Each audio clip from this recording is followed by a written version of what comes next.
remarks. And then we'll be happy to take your question. Thank you.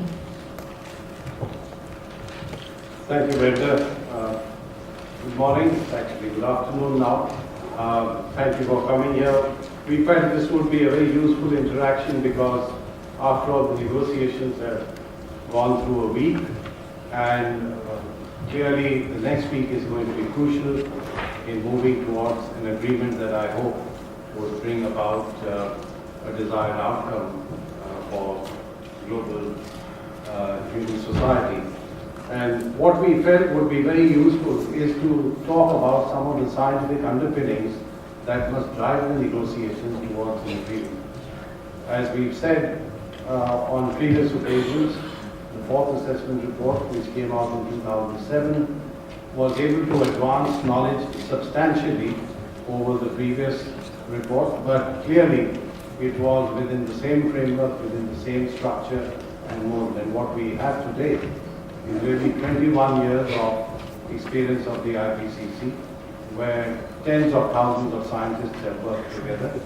And I'd like to emphasize the fact that our processes and procedures have stood the test of time, because not only do we succeed in mobilizing the best talent from across the globe, but we've also established a system whereby groups of authors are able to provide an assessment of specific aspects of climate change. And I think the hallmark of the IPCC is the teamwork that we've been able to establish. Now, I also want to mention the fact that at each stage of the drafting of our report, there is extensive expert review of every draft, and we get literally thousands of comments from the expert reviewers, and each single comment is posted and kept track of. Where we accept a specific comment, we record it as such. Where we don't accept it, the authors don't accept it, they have to adduce the reasons why those comments have not been accepted.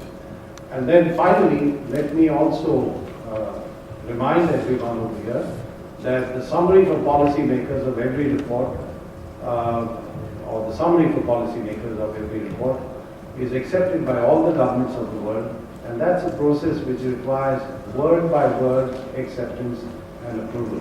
So this is a very robust process, and it has stood the test of time.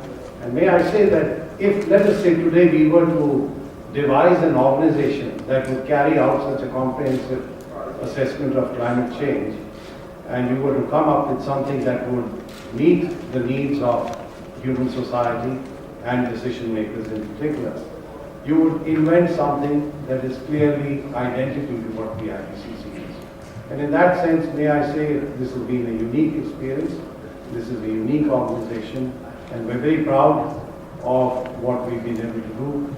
We're even more proud of the individuals who work in the IPCC and give their time without any compensation from the IPCC as a labor of love. And these are clearly the most outstanding scientists and with the highest level of expertise that one can bring to bear on this task. I'll just quickly end my comments by saying that one of the major things that we have been able to come up with in the fourth assessment report, and we are now of course working on the fifth assessment report, is a very clear understanding of key vulnerabilities in both developed as well as developing countries. And vulnerabilities depend on the exposure that people have, the sensitivity of a society, that means the status of development, and thirdly, their adaptive capacity. And therefore, I would say the poor in every part of the world are clearly very, very vulnerable. And we've also voiced 5 major reasons of concern which flow out of the third assessment report.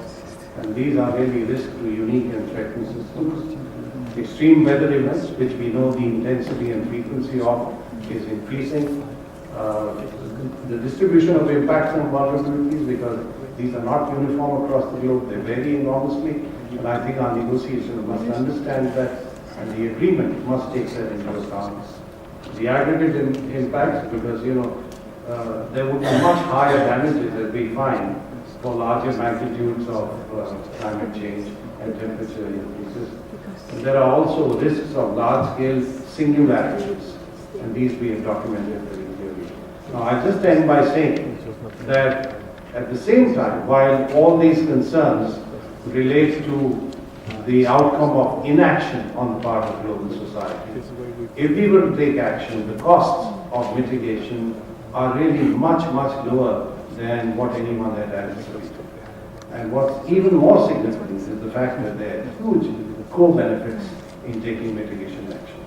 So I don't want to preempt what my colleagues are going to say, and they're going to give you further details. So I turn to Thomas Dr. and he'll tell us about working group 1. A few of the cornerstone results out of the fourth assessment report, which are relevant for this meeting and which are clearly relevant for the second part of this meeting here in Copenhagen. One of the important sentences in the Working Group 1 contribution to AR4 was the following: warming in the climate system is unequivocal. It is a long sentence. I have abbreviated it here, but the essence of this statement lies in the figure that you see on the left side. This sentence is based on many different data sets, many different physical variables in the climate system, diligent and long observations in the climate system in various parts and components of the climate system. Just by example, you see the global mean temperature anomaly since 1850, which shows an increase of 0.74 degrees Celsius as reported in AR4 since 1900. You also see very clearly that there is natural variability in the climate system. This is a message that is important if you come down to look at shorter time windows and perhaps may draw conclusions out of very short time observations. So natural climate variability is always with us, will always be with us, superimposed on a long-term trend, which is so much visible in a damped time series such as the sea level rise, which you see in the second graph, where we measure 17 centimeter of sea level rise since 1900. And in full physical consistence with these two parameters taken as examples is the reduction of snow cover in the northern hemisphere.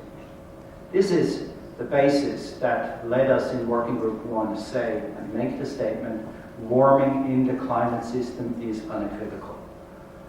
Many data series from many different independent institutions and researchers worldwide. The second graph here, transmission here. It's moving on the computer, but not on this one here. It's not in the presentation mode again. If we could have the next slide, whoever is monitoring that. Is it mine? No.